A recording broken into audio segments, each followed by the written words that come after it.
Welcome, everyone, to Reignite Your Passion podcast. Here's Andrea, and today our guest is an author, public speaker, international education consultant, business coach, university professor. Welcome, Dr. Cheroll Dossett. Greetings and welcome, Andrea. Thank you for having me on this podcast. Thank you for being here. Cheroll, now we just talked about that you are based in Costa Rica, right? And how is living in Costa Rica? I live in TILARAN, which is a small community, which is surrounded by mountains and lakes. So I guess it's pretty good.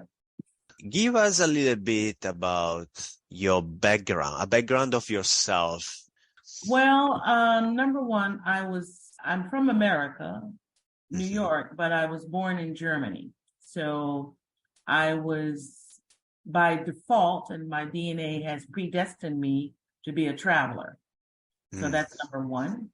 I grew up in Long Island, Great Neck, and so I'm familiar and comfortable being an anomaly, so being unique. I grew up in the Jewish community. And as only one of an African-American family amongst the Jewish community, I grew up experiencing bas mitzvahs and bar mitzvahs. I grew up experiencing Jewish culture.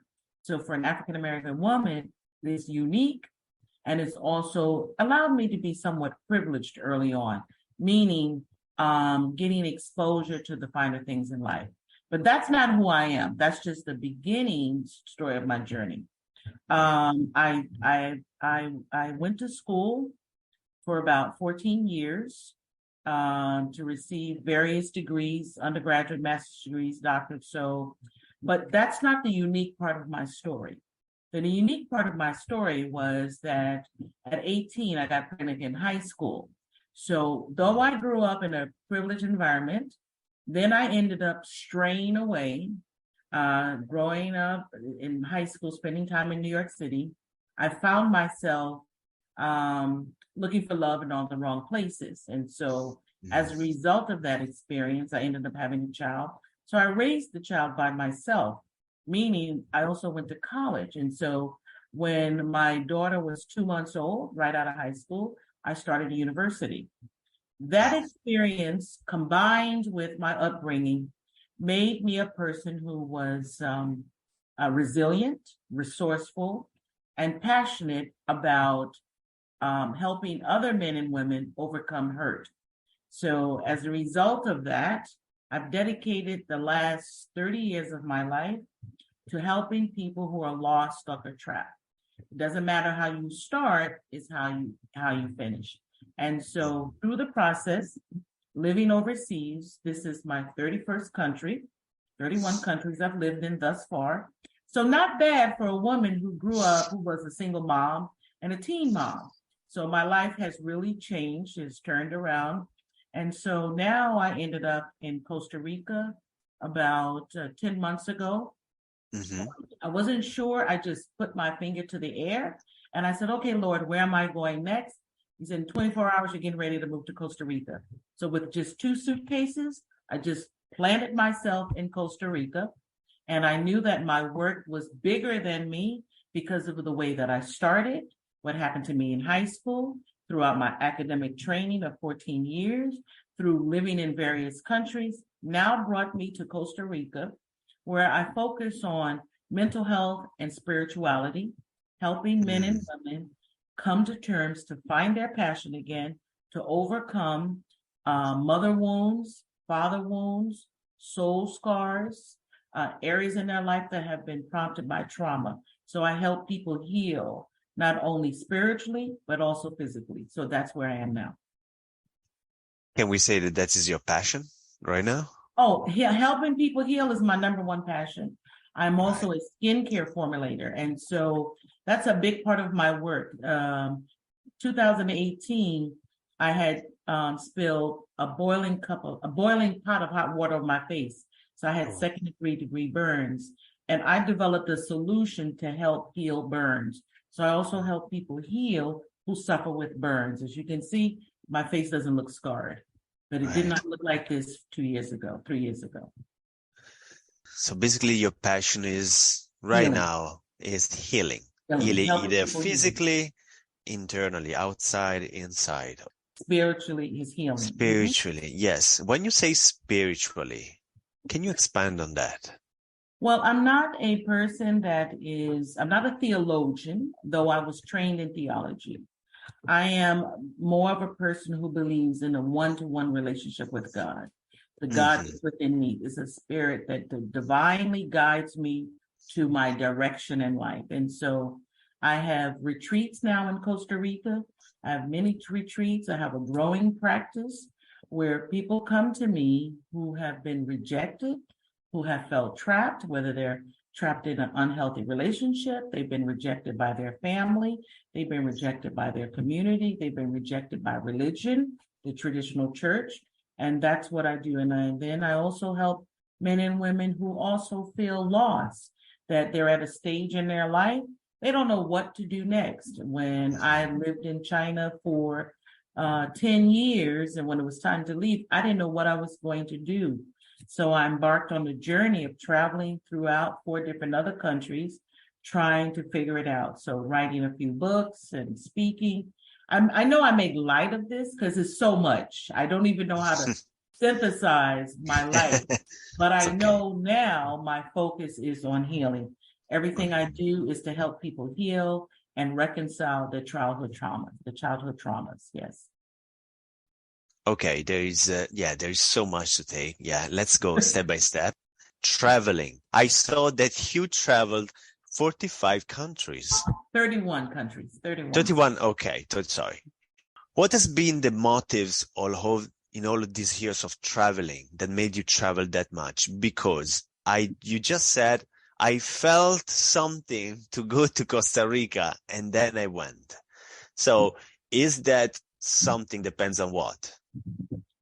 It depends on the fact that I don't have close ties in America, so I don't have a reason to stay.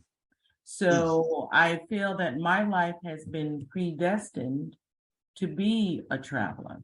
I was born in Germany. How unique is that? And so since, I grew up in a military family. So we were used to getting ready to move in every 2 years. China has been the longest place outside of the US where I've lived. And so it was 10 years. Traveling is a part of my life. It's my mantra. If I don't travel, I don't breathe. So, even now I'm saying to myself a couple of months ago, I've been in Costa Rica now, like 10 months almost. I better go check out Panama next, so I'm already thinking, I better go here next because I want to see if I can hold retreats. And so, but healing is my passion. Healing and traveling are my passion. And so I go where God directs me because there's obviously a need. And so I came to Costa Rica. I don't say that I came on my own. I believe I was sent here. Since I've started now, I've had 4 spiritual retreats. We're doing 2 in February, helping married couples and singles who are experiencing marital delays and relationship issues. So I know that I'm sent here to do a work. Every time I'm spiritually directed to go to another country, I just go. I don't have things. I'm a minimalist. I don't need things to claim hold of me. When it's time to go, I know there's an assignment. So my traveling is spiritually directed as if I have an assignment to do, and I take advantage of it. I'll give an example. So I've been in Costa Rica now 10 months. I was saying the other day, well, I really would like to help some of the local women become more independent. So as soon as I said that, then I met a young lady. She's in her 20s, 22, 23. She has 2 children. I know spiritually I've been assigned to her to mentor her. So I spend time with her once a week with her 2 children. In exchange, I assign her some tasks to do so she can earn some money. But I know I'm assigned to mentor her to help her create a business. I know that I was sent here for part of my reason to help her better herself, because myself, I was a teen mom. I understand what it's like to be a young mom. I use that compassion to help pour into someone else. Beautiful. Mhm. Now, people are not that in touch with that knowing. Everybody has this knowing inside of them, this intuition, this gut feeling, but not everybody trusts it. You do. Absolutely, you do. And I can feel that you have that some sort of power or superpower to be able to listen. Tell me about that superpower in a way that can be translated, this gut Okay. feeling that feels like, yes, I have to go there. I feel is the right thing. So the superpower is God, not me. But I am the willing vessel. I say yes. So that's number one. I trust that I am of God. I trust that I have a purpose. I trust that I honor my one job, which is to love God. So because I trust my one job is to love God, then I trust the direction that he gives me. So if I'm saying, all right, it's time for you to get ready to go to Costa Rica, I trust that, absolutely. How I'm going to do it, I don't worry about it. How it works out, I don't worry about it. In fact, I started my coaching practice, my spiritual practice, when I landed in Costa Rica. I didn't know what I was going to do. I'm still on staff at a university. I still teach teachers in China, but that's just an assignment. It's not an assignment year round. That's just an assignment. But I trust the God in me, which said it's time for you to go somewhere else. And so the practical way, I hear it. But first of all, it's my identity. My identity is not connected to anyone. No, I don't need to have I am an African-American woman. I'm a tall woman. I'm an educated woman. I'm connected also to the United Nations, but those are just titles. That's not who I am. Who I am is a person who has a calling. One area, which is my calling, is to teach, to educate, to uplift. I know that. How that gets translated is not up to me. It's up to me to say, yes, I raise my hand. You can use me however you need to use me and for whatever purpose, as long as I'm not hurt. And because of my obedience, it always works out. I just go. Beautiful. Mm-hmm. I love the way you said, when I am nothing, nobody, my identity is not there. I'm not connected with my identity. Then basically you mean I'm everything. I could be anything, right? Absolutely. Amazing. So it's basically really not to be connected on identity and create an intention that you say, okay, this is my call. I'm here to serve. Lead me. But I don't call it intention because for me, intention implies both good and evil. I focus on the purpose, which is good, because people can have the wrong intention when they see me, and they can think thoughts or behave in such a way which will then trigger a part of me which is not good or of God. So when I move with a purpose.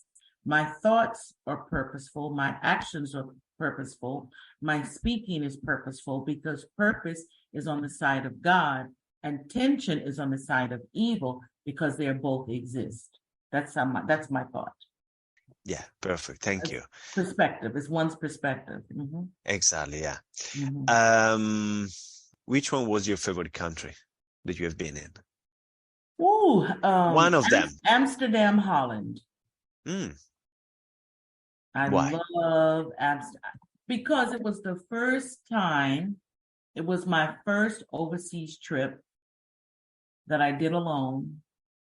And when I got off the plane, I saw people look like me working in the airports. I said, oh, I didn't expect that.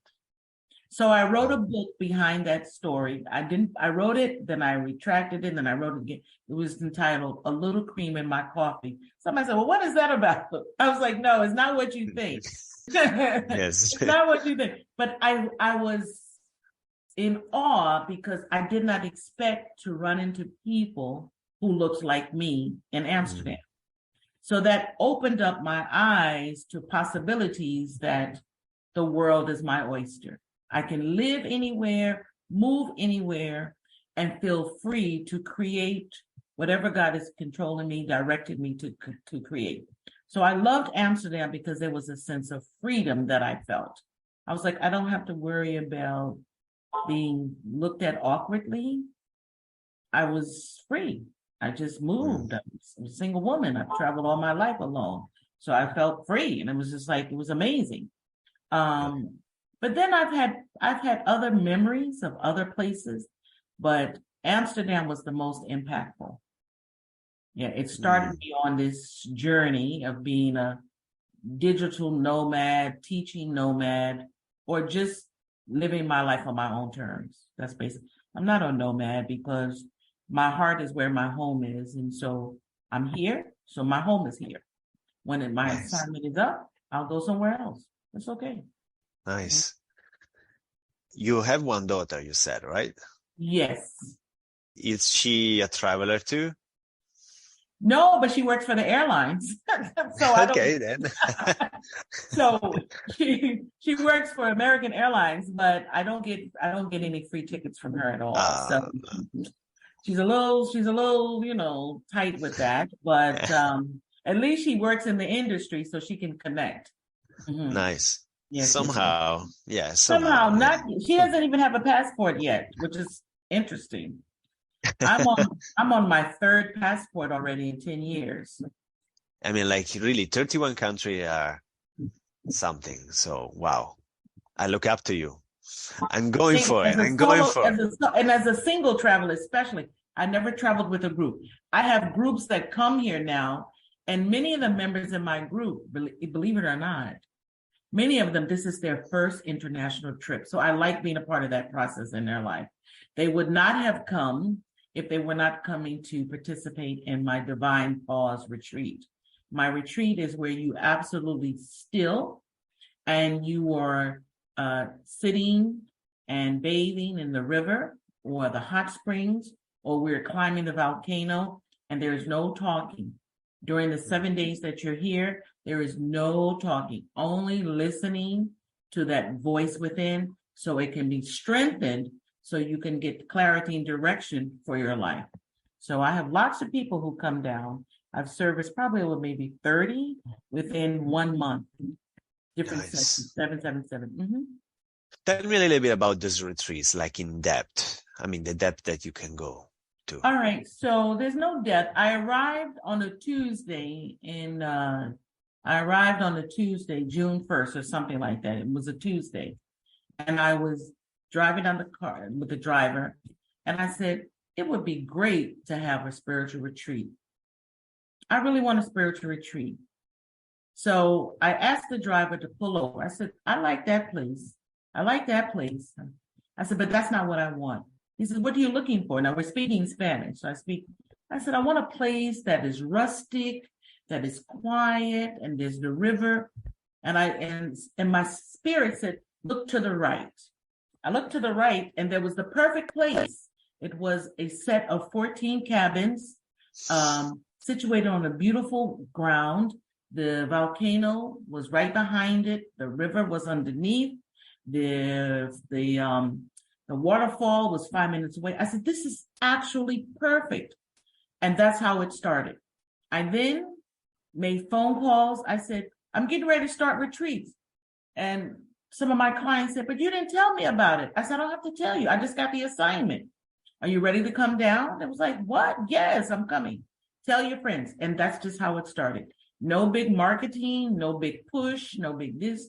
But I'm well known on Clubhouse. I have a Clubhouse room, and I hold that room Monday through Friday for the most part, except if I'm doing master classes. And that Clubhouse room, I'm talking about spirituality and justice and mental health.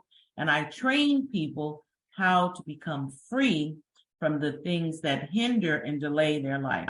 And so I have about 1,200 members who listen in on a daily basis, sometimes 20, 40, 60, 80, depending on the subject. They chime in, and that's how I promote my retreats, and that is how I promote my conference. I'm having a conference in February.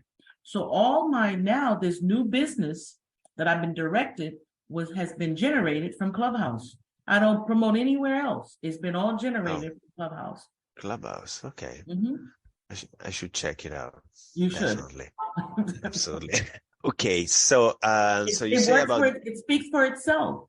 It speaks. I'm sorry to interrupt, but I used to take an appointment in a day. Now people have to wait sometimes up to 2 weeks to have an appointment with me through Clubhouse. Thank God. Love it.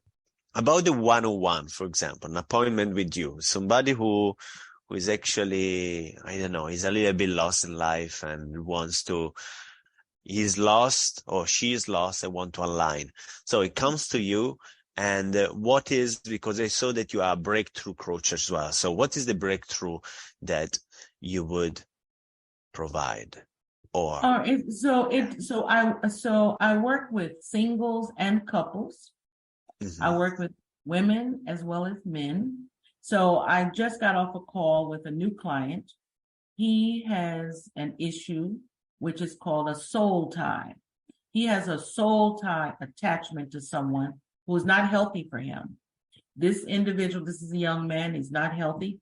Every time they get together, there is physical altercations, there's the language, there's a lot of negative energy, but he can't stop. So he started working with me so he can figure out what is the source of this negative energy, this negative cord. So we start working together. So he started out with a 15-minute consultation as I began to talk to him to understand. So my practice combines prayer with education, teaching you to identify the signs that are not of God, which represent an evil entity. Once I understand, we meet once a week, and I go over what spiritually that I am picking up. It's all based on my gifting inside. It's all based on my eternal gift. I have a very potent gifting, which can help me help you understand the root cause of your issue.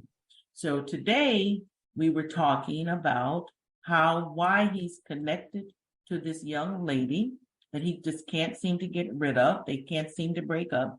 And we realized through our discussion, it was a breakthrough. It comes from not grieving the loss of his brother and being scapegoated, where he has a sense of rejection. So not knowing how to receive love, it's best to have any form of love than the love that he deserves. So after 3 sessions, we had the breakthrough. He felt relieved. We prayed about it. We will continue our sessions for the next 7 weeks. You talked about the gift that you have. How did you find that gift? You don't find it, it finds you. Right. So, yes. Right. So it located me at a very young age. But the difference is, because it located me, I did not grow up in a family that understood it. So of course they rejected it. And then from that opened the door for me to only understand rejection. So rejection upon rejection, it was like bricks. The more I was rejected, the stronger my gifting came, because I had to figure out a way to explain why is rejection associated with my life. Then I realized that my rejection is associated with my life as a result of the teachings of the Bible of Jesus Christ himself. That's how I said, okay, he was rejected, I'm rejected. My DNA is with him, not with my family. That helped me accept the terms of being rejected and being outcasted, being misjudged, treated with injustice. But through that, my gifting became sharper and sharper. So now I trust it, I walk with it, I honor it, I'm impassioned by it, and I help others embrace their gifting as well, through rejection or humiliation or betrayal or injustice. That's right. Beautiful words. Thank you. Mm-hmm. And what's the biggest healing that you received? Ooh, the burns. So I was in China and I was boiling some cha tea, and I had a cell phone, so you don't have hot water with a cell phone. I dropped the cell phone on the floor. I bent down to pick it up. My shoulder knocked over the teapot on the stove, and it burned my face, 2nd and 3rd degree burns. The hospital, once again, rejected me. They would not treat me. So I'm walking around with 2nd and 3rd degree burns. Inside my throat, all side of my face was severely burned. And again, the gifting, I was walking back from the hospital, devastated. The first thing that my compatriot told me, she says, "Oh, what's going to happen to your beauty? Your face is messed up. You can't teach. What's going to happen?" I said, "Oh, no, I don't give up like that. No, no, no, no, no." And so I heard this instruction: get you some tilapia fish. I don't eat fish. I'm a vegan. And I was given instruction to get some fish. I had my cleaning girl clean off the fish. After she cleaned off the fish, I wrapped my face in the fish skin for 3 days. And when I wrapped my face in the fish skin for 3 days, I did not take off the dressing. After 3 days, now after that, was directed to read a medical journal, which said in Brazil and in parts of California, people have found success to help heal burns using tilapia fish skin. Before that, I didn't know. I know how to research, but I didn't know. So I was obedient in that instruction. I wrapped my face in the fish skin, 3 days. It was January the 3rd. By January the 13th, my entire face was restored back to what it was. Now, after I had taken the wrappings off, I then was directed to use natural herbs that were in my cabinet in the kitchen. I made a solution. From that, I created a product called Noir, which is a holistic healing herb balm. And I applied it to my skin, and voila. Wow. Especially with the tilapia face. It's like, what? Wow. I was disobedient. I listened. It should be more obedient. Skin, wrap it around, and I dressed my face. I took it off after 3 days. Then I used some natural herb solutions out of my own product called Noir, which I only sell 1-to-1 because it's very special. And that's how I healed my burns. When you said, I just listened. So did you ask a question first? I asked God a question. I'm waiting. And I always say this. I said, well, Lord, speak to me. What is in your heart for me? I'm waiting on the next instruction. I say that all the time. Speak to your daughter, Lord. What is in your heart for me? I'm waiting on the next instruction. I ask that question every day, sometimes 3 or 4 times a day. I don't get that. Woo, no. It's very clear and very instructional. Amazing. I surrender to that which is within. I'm looking for this kind of intuition to actually sharpen this intuition even more. But intuition is not the same. It's not intuition. Intuition is not the same for me as you understand it. For me, if there's intuition is from the spirit. My direction comes from the soul, deeper, because it's a collectivity, mind, body, and soul. Intuition is what we use on a regular basis. Intuition is our default, but listening to God is not our default. Listening to that spirit deep within us is not our default. Our default is, oh, I hear something. Okay, I'm going to follow. But for me, it's a knowing. See, intuition is not a knowing because most people question their intuition, right? Yes, right? Mm-hmm. Yeah. I don't question my knowing. My intuition, I question because it can be challenged and it's challenged every day. But my knowing is deep within my soul. It's my identity deep within.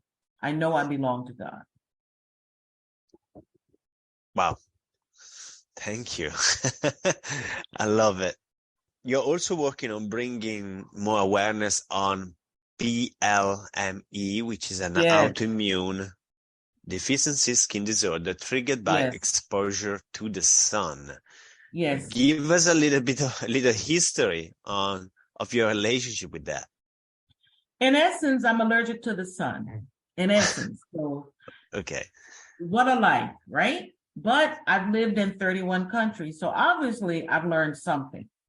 So in essence, I have PMLE, which is an acronym for polymeric light eruption. I didn't know that I was allergic to the sun.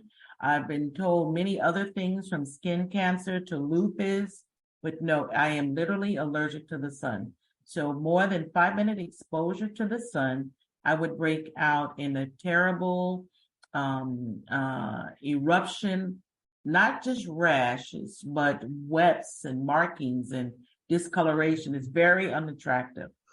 But I have learned through my gifting how to take care of myself, to create my own herbal treatments, to use a lot of umbrellas as well.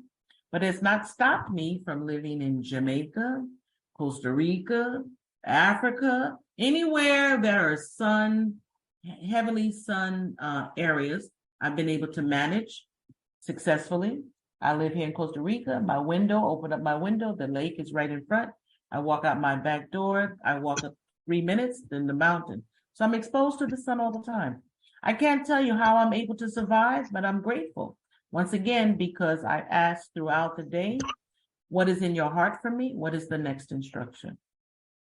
So with that cream, you can actually expose yourself as well, or you cover yourself with something, umbrella. Well, for me, I'm really confident, but I'm not going to play with the SUN when I know I got the SON in me. So I'm going to be wise. So I do wear, long sleeves. But for this past year, I had on a bathing suit in Jamaica. That was a miracle because I had asked for an opportunity to dip in the waterfall. I said, what is in your heart for me, Lord? Please help me. I want to experience what it's like to wear a bathing suit. I never wore a bathing suit. I want to experience. Wow. So as I looked up, there were trees overhead, and it was as if the branches and the leaves joined and gave me a covering where I could go in the water and still be covered by trees. So I thank God for that opportunity to let me experience what it was like to wear a bathing suit, what it was like to dip in the water, and it was amazing. So it works out. It's always worked out. Amazing. I love your strength. I love your positivity. If you could change one thing in this world, what would that be? It would be the level of rejection that people face. If I could just impact that, because the people who come to me with tremendous rejections from parents, from lovers, from family members. And I don't like seeing people, the consequences of rejection, meaning it can result in abuse, sexual abuse, physical abuse, addictive behavior. I've seen the consequences. If I could change that, I would love to have a world where people be more compassionate and accepting of those who are different. Thank you. What are the 3 things you're grateful for? Oh, I'm grateful to be a stroke survivor and not look like I had a stroke. I'm grateful for my intelligence, and I'm grateful, most importantly, for my relationship with God, because without him as a friend and as a judge and as a father, I could not have this conversation today without breaking up and crying because of all the rejection in my life. Wow. Well, Cheroll, where can people find you and connect with you and be healed by your soul? Well, yes, you can reach out to me by my name on Facebook. Absolutely. I have a very active Facebook page. You can reach out to me on Facebook. In fact, I would recommend that as the first stop. Just Google my name, Cheroll, Dossett, Dossett. You can find me on Facebook. I'm on every social media platform, but start with Facebook. It is the most active. I'm interacting and engaging with it every day. Then, of course, Clubhouse as well. Same Great. Name on Clubhouse. Well, Cheroll, it's been like a pleasure, immense pleasure talking to you. And I really learned a lot. And I'm sure the people who listen to this episode will learn a lot. And I hope they will get in touch with you if they want to be healed and want to be, heal internal, I would say, I don't know, challenges, and also external, as you said, that you have this product, right, that you created for the skin. Absolutely. Right. Au So revoir. Mhm. thank you so much again for being here. It's been a pleasure. And ciao, ciao. Grazie. Yeah, peace Thank and you. blessings. Thank you so much.